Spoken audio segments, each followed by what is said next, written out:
There's a kind of discipline that never breaks. Not when you're exhausted, not when everything goes wrong, not when you want to give up. And today you'll discover the ancient system that creates unbreakable warriors. Have you ever wondered how shinobi managed to survive alone for months in the mountains? How they trained in secret for years without anyone knowing? How they maintained absolute discipline without apps, reminders, or motivational coaching? The answer has nothing to do with willpower. It has to do with something they called Ninpo, the way of the invisible warrior. And when you understand the 5 pillars of this system, you realize that the discipline you've tried to build up until now was built on sand. The shinobi understood something about human beings that modern science only discovered years later. Their brains weren't designed for discipline, they were designed for survival. And that's precisely why their systems work when everything else fails. But it comes at a price. This path doesn't accept those who just want to try. It demands sacrifice. Sacrifice of the weak version of you that trades on your own words. Before I show you how this system works in practice, I invite you to subscribe to the channel, like this video, and activate the notification bell so you don't miss future content. Thank you very much for your attention. Back to the video. Chapter 1. The Failured Boy, Feudal Japan, Iga Prefecture, 1540. There was a 14-year-old boy named Takeshi, whom everyone in the village knows by the wrong nickname, Takeshi the Lazy. This kid had dreamed of being a shinobi ever since he first saw the silhouettes moving across the rooftops at night. But he had one huge problem. He was pathetic. He woke up every day promising to train. Today I'll start. I'd do 3 push-ups, get tired, go eat. I'd promise to meditate. I'd sit for 2 minutes, my mind wandered. I'd get up. I'd vow to practice with the wooden sword. I'd strike 5 times, my arms would ache, and I'd stop. The pattern was always the same. Monday morning. Today is the day. Monday afternoon. Maybe tomorrow will be better. Tuesday. I completely forgot I had promised anything. His father was a blacksmith, a practical man, calloused hands and no patience for dreams. Takeshi, shinobi are legends. Ghosts parents invent to scare children. You will learn my trade and stop this nonsense. Takeshi's father knew that shinobi existed. He also knew that there was a secret school in the mountains. He knew the location of this school, but he never revealed the location to his son, and always pretended not to believe this story, because he didn't trust his son and wanted him to get this stupid idea out of his head. But Takeshi couldn't stop. Every night he looked up at the mountains where the secret school stood. Every morning he woke up thinking, what if I really try this time? And every afternoon he gave up again, until the day everything changed, but not in the way he imagined. Takeshi was returning from the forest after another day of training, 20 minutes of playing with twigs, when he saw a man standing in the middle of the path. An ordinary guy, plain clothes, nothing special, except for his eyes. Those eyes seemed to see right through him. You want to be a shinobi. It wasn't a question, it was a statement. Takeshi felt his blood run cold. I was just... You were wasting time. Again. The man took 2 steps forward. How many times did you promise yourself today would be different? Silence. Because Takeshi knew the answer. Hundreds, maybe thousands. Come with me. The man turned and began walking toward the mountains. If you can keep up with me, I'll show you where the school is. If not, you go home and accept that you'll be a blacksmith for the rest of your life. Takeshi looked up at the mountain. 3 hours of steep climbing. He'd never been able to do anything for 3 hours straight in his entire life. But something about that moment was different. Maybe it was the brutal clarity in the man's voice. Maybe it was the fact that this was probably his only chance. Or maybe it was simply that he was tired of being weak. I go. The first 20 minutes were bearable. At 40, my legs started burning. An hour into the climb, my mind started screaming the same old excuses. This is crazy. You're not cut out for this. Come back tomorrow. But the man kept walking, without looking back, without slowing down, without saying anything. 2 hours later, Takeshi was crawling. Hands and knees on the ground, tears in his eyes, his whole body screaming for him to stop. And in that moment, he understood something that would change everything. The pain didn't matter. The fatigue didn't matter. What mattered was the decision he'd made down there at the trailhead. He'd said he would, and warriors keep their word. Takeshi managed to get up and continued walking. 3 hours and 15 minutes later, Takeshi reached the top. He fell to his knees, vomited, and passed out. When he woke up, he was inside a temple. Dark wooden walls, the smell of incense, absolute silence. The man was sitting in front of him. You completed the first lesson of Ninpo without even knowing it. Welcome to the Koga school. Chapter 2. The Death of the Weak Self. Takeshi woke before dawn to a bell ringing. Not a gentle alarm clock, a bronze bell that seemed to vibrate inside his skull. He looked around. 15 other young men were already standing, wearing identical dark clothes, staring straight ahead. The master, the same mountain man, stood in the center of the hall. In Ninpo there are no attempts, there are only 2 states. You are or you are not. From that moment on you are students. Students wake up when the bell rings, no negotiation. Takeshi looked out the window, it was still dark. But sensei, what time? The master cut him with a look that could melt metal. Questions are thoughts. Thoughts create hesitation. Hesitation creates death. The bell rings, you wake. The end. The first week was torture. The bell rang early. Meditation in absolute silence for an hour. Brutal physical training for 2 hours. Strategy study for another 2. Practice stealth techniques until dusk. Sleep. Repeat. Takeshi wanted to give up every single day. But here was the difference, he couldn't. Because in Ninpo, when you walk through the door, you don't make a commitment to yourself. You make an oath in front of everyone. On the first day, each student had to stand before the entire community and declare, I am a student of the ninja way. My word is my life. If I break my word, I am nothing. The entire school witnessed it. 15 other students heard it. The teacher recorded it in a book. Identity changed in that moment. Do you understand what happened there? Takeshi didn't promise to try. He declared himself, and when your identity changes publicly, your primitive brain interprets failure as social extinction. Our ancestors who lost the trust of their tribe died. They were expelled. They couldn't survive alone. Your brain still works exactly this way. When you declare something publicly or to yourself and fail, an ancient part of your brain interprets it as a threat to survival. Shinobi knew this hundreds of years before neuroscience existed. I'm not saying they understood it scientifically, but I'm saying they understood it philosophically. Their philosophy was, don't break your oath. On the 3rd day, Takeshi woke up with his body wrecked. Every muscle screamed. His mind immediately began, you're hurt. You need rest. One day won't make a difference. He looked around. All the other students were already on their feet. No one was complaining. No one was negotiating, and most importantly, if he stayed down, it wouldn't just be him knowing he'd failed. It would be everyone. The shame of breaking the oath in front of everyone was infinitely stronger than the physical pain. He stood up. 5th night during dinner, one of the students whispered, Man, we can't do this. This pace is going to kill us. The master heard. He stood up. Take your things away, you're expelled. The boy turned white.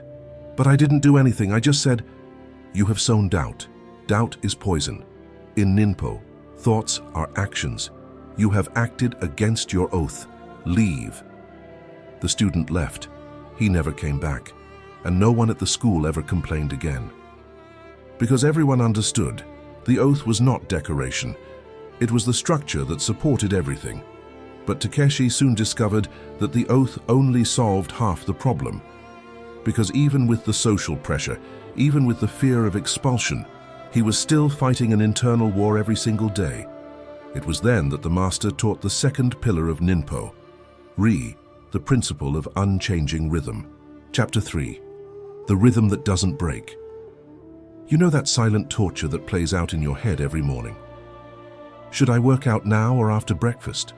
Should I wake up at 5 or 6? Should I do it today or tomorrow when I have more energy? You think you're being flexible. In reality, you're wasting mental energy on micro-decisions that weaken you before you even begin. The master called Takeshi after 2 weeks. "You're still hesitating. I see it in your eyes every morning." Takeshi was surprised. "But sensei, I get up every day. I've never failed." "Standing up is not enough. You are still deciding whether to stand up. As long as there is decision, there is weakness. We must kill decision."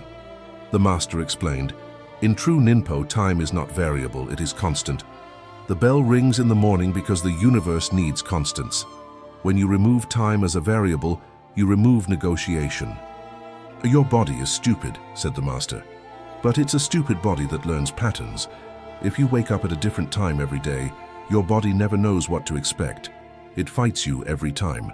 But when the time is the same every day, your body starts preparing itself before the bell even rings." Takeshi didn't believe it until the 3rd week. On the 19th, he woke up shortly before the bell. His body had learned to do so. On the 25th, his eyes opened naturally 2 minutes earlier. On the 30th, he was fully awake, feet on the ground, mind clear, before any sound. His body had created an internal clock, not because he was special, because the pattern was unbreakable. But the fixed schedule only resolved when to wake up. Takeshi discovered a new battlefield, what to do during training. Some days he wanted to focus more on strength, others on speed. Sometimes he felt inspired to go rock climbing. Other times he wanted to work on sword techniques. His mind had found a new opening for negotiation. Since he couldn't argue about when to train, he began to argue about how to train. The master saw this too. "You are creating chaos where there should be form. In Ninpo, we practice kata, perfect form, repeated endlessly." And then he explained something that sounded like insanity. For 100 days, you will do exactly the same training sequence. Same movements, same order, same number of repetitions. No variation, 0. Takeshi was confused. "But sensei, won't I get bored? Won't I stop evolving?" Boredom is the ego resisting transformation, and you only evolve when the practice becomes so automatic that your consciousness can finally observe the invisible details. Chapter 4. The Form That Frees. I'll tell you what no one tells you about variety. You think variety keeps things interesting, but variety is actually where discipline dies. Every day you change your workout. Your brain has to make micro decisions. Should I squat or run today? How long should I spend on each exercise? Which technique should I practice first? Every decision is a crack where your old patterns leak back in. Takeshi began his personal shugyo period, 100 days, in the same way. The sequence was brutal: 50 push-ups, 100 squats, 30 minutes of sword practice following specific kata, 20 minutes of breathing techniques. The same order, the same place, the same time, every single day. First week, his mind screamed for novelty. "This is stupid. You're human, not a machine. Vary things or you'll go crazy." By the second week, the other students were starting to comment, "Man, you're turning into a robot. Where's the creativity, the self-expression?" The master listened and laughed. "Creativity without foundation is just organized chaos. You want to express yourself. First master the form, only then will you have something to express." The third week was pure psychological warfare. Every day Takeshi had to fight the voice that said, "Do something different today, just for today, just so it doesn't get boring."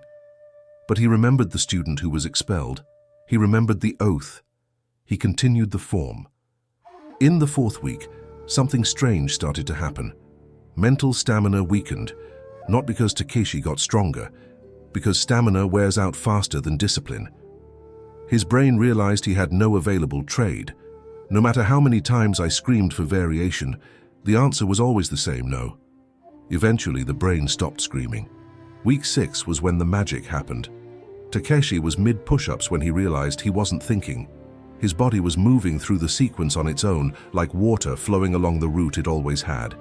It wasn't boredom, it was freedom. Freedom from the tyranny of constant decision-making. 8th week, during sword practice, he noticed for the first time a microscopic detail in his wrist movement. something that would have been impossible to see if his mind had been busy deciding which technique to practice. The master was watching. Now, you see, when form becomes automatic, consciousness can finally pay attention.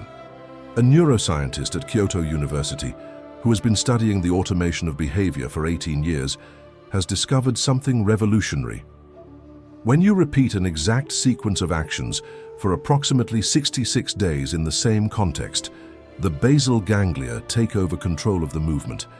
The prefrontal cortex is freed up for higher functions. The behavior becomes as automatic as breathing. On the 45th, Takeshi developed a fever.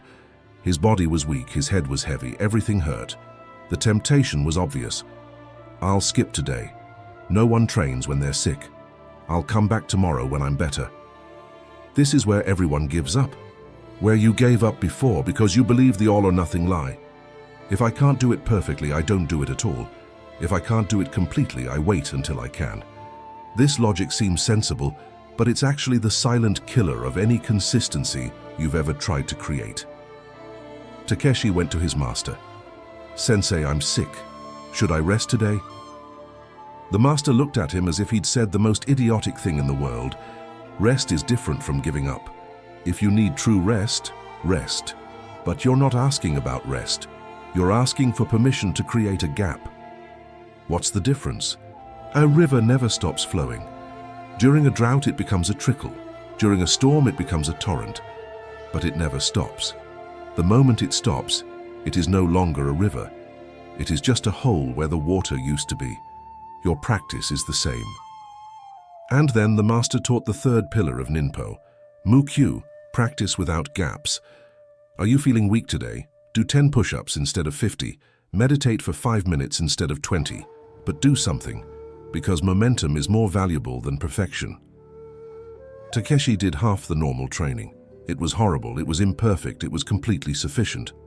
Because he maintained momentum. He didn't create a gap. The next day, when the fever subsided, his body returned to full training as if nothing had happened. If he had jumped completely, his body would have interpreted it as a change in pattern. It would have resisted the next day. Well, you jumped yesterday, why not jump today too?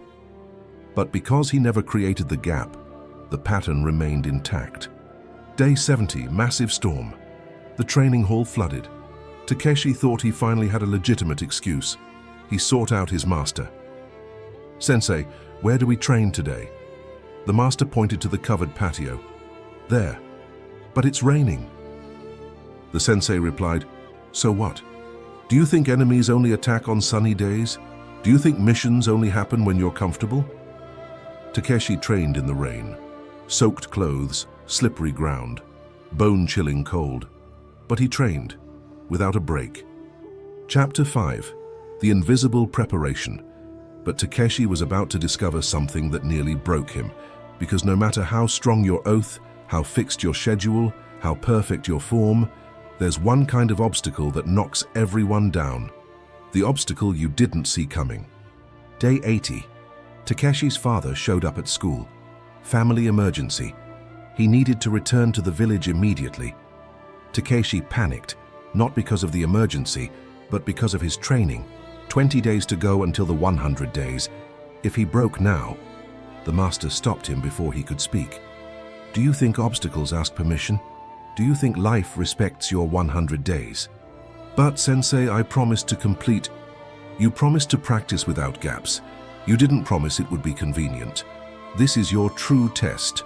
Not when everything is perfect, but when everything goes wrong." And then, the master taught the fourth pillar, Zengi, prior preparation.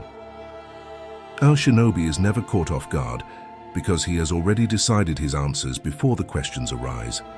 When X happens, he does Y. Without thinking, without hesitation, he just executes. The master had Takeshi sit down and list every possible obstacle: travel, illness, visitor, emergency, extreme weather, injury. For each one, they wrote down the exact answer. Traveling? Pre-dawn road workout. Sick? Half the reps. Arm injury? Focus on the legs. Rain? Covered patio. Family emergency? Essential 15-minute workout. Takeshi returned to the village. He spent 3 days helping his family. But every day at 4 a.m. he woke up. He did a condensed version, 20 push-ups, 10 minutes of meditation, basic sword kata. The neighbors thought he had lost his mind. Your father needs help and you're playing with a sword at 4 a.m.? But Takeshi understood something they never would. He was helping his father all day. Morning training didn't take anything away from that.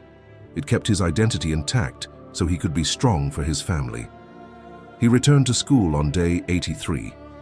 The teacher asked, "How many days did you miss?" "None, sensei." The master smiled for the first time. "Now you're beginning to understand." A behavioral psychologist at the University of Tokyo who has been studying decision-making for 22 years found, when you pre-decide your actions, you remove decision fatigue from the critical moment. Your prefrontal cortex, responsible for willpower, remains intact to execute rather than decide. This can increase your success rate by up to 300%. Day 95. 5 days to go until the 100 days of Shugyo. Takeshi was different. Everyone at school noticed. He didn't talk about training. He simply trained. He didn't promise to wake up early. He simply woke up. He didn't need motivation. The practice happened on its own. The other students began to whisper, "How does he do it? How does he never fail?" One of the older students replied, "He doesn't, he is." Day 100 arrived. Takeshi completed the sequence for the 100th consecutive time. No flaws, no gaps, no exceptions.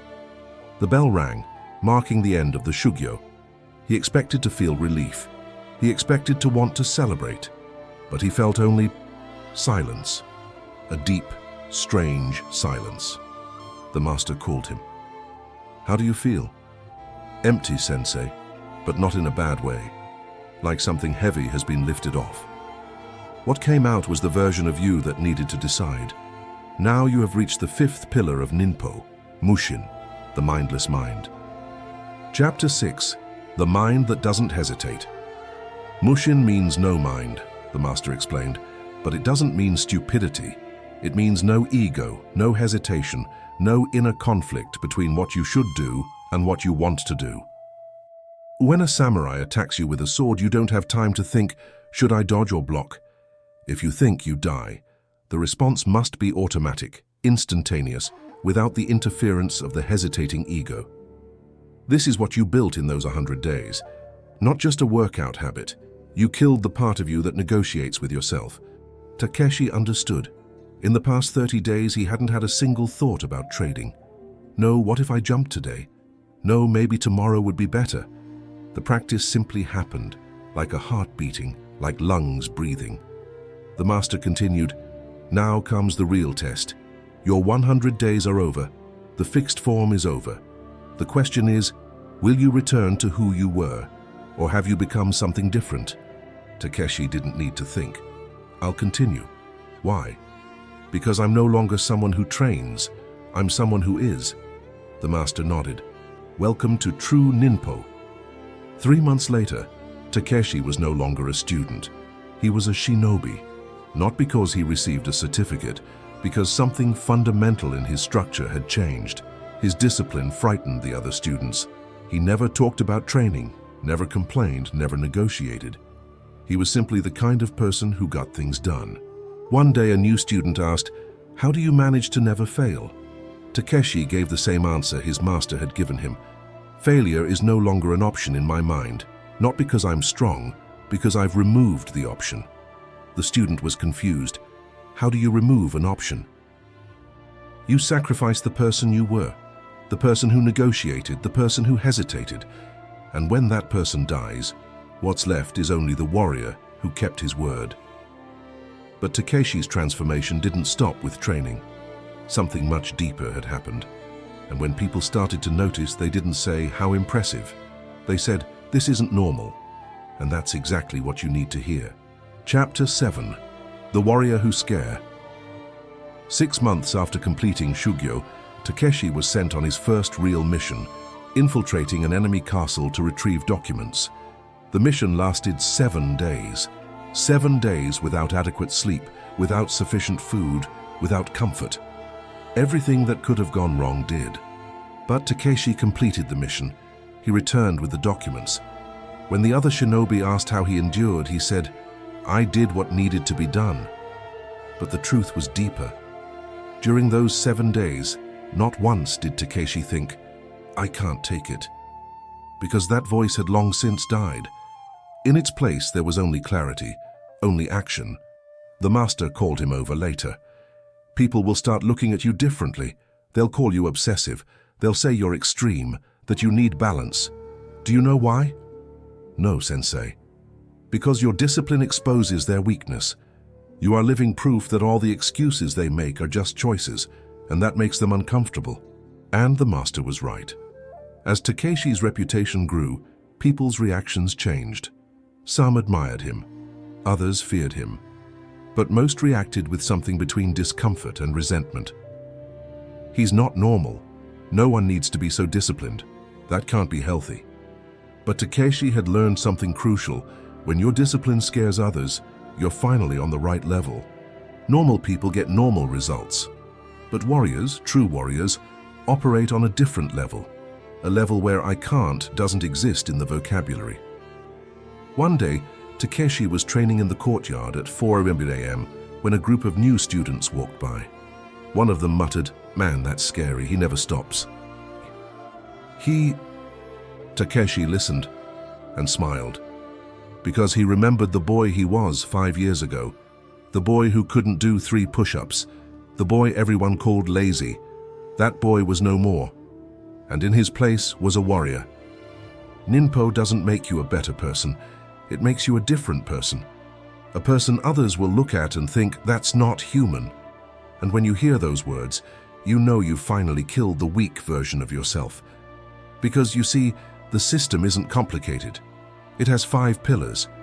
First, Ketsui, the public oath. You stop making private promises that no one knows about and start making public declarations that change your identity. Not, "I will try," but "I am." Second, the unchanging rhythm. You choose a fixed schedule and remove time as a variable. Your body learns the pattern. The negotiation about when disappears. Third, kata, the perfect form. You do exactly the same thing every day for at least 100 days. No variation, no creativity, just repetition until the practice becomes automatic. Fourth, mukyu, practice without gaps. You never create a complete gap, no matter what. Emergency, reduced version, illness, half practice, but never zero, because zero breaks momentum. Fifth, zengi, prior preparation. You list every possible obstacle and pre-decide your response. When X happens, you do Y. No thinking, no negotiating, just execution. These 5 pillars transformed Takeshi from a boy who couldn't do 3 push-ups into a shinobi who accomplished impossible missions. Not because he got stronger, because he killed the part of him that hesitated. And now I ask you, are you ready for this kind of transformation? Because I'm not going to lie to you, this path isn't comfortable. It's not easy. It's not for those who just want to improve a little. The Ninpo system will require you to sacrifice a version of yourself, the version that negotiates, the version that hesitates, the version that has 1,000 excuses about why today isn't the right day. And in that person's place, a warrior will be born. Someone who doesn't need cheap motivation, because cheap motivation is for those who are still deciding. A warrior is someone who doesn't break commitments, because commitments are part of identity, not part of a to-do list. People will look at you differently. They'll call you obsessive. They'll say you need to relax, that you're overreacting, that this isn't healthy. Great. That means you're on the right track, because the discipline that scares others is the only discipline worth having. The discipline that makes people uncomfortable is the only discipline that produces extraordinary results. The question isn't whether the system works. The question is, do you have the courage to commit completely? Don't try, don't test, compromise. Choose a habit. 1. Make your public pledge. Choose your fixed schedule. Define your perfect form. Commit to 100 days without gaps. Pre-solve every obstacle. And then watch what happens when you stop negotiating with yourself. Takeshi wasn't special. He was just a weak boy who decided to sacrifice himself so that a warrior could be born. You can do the same. If you like this video, I invite you to subscribe to the channel and activate the bell to receive future content. Remember, discipline is only bad when there is little of it. If you've made it this far, thank you very much for your attention. Until the next video.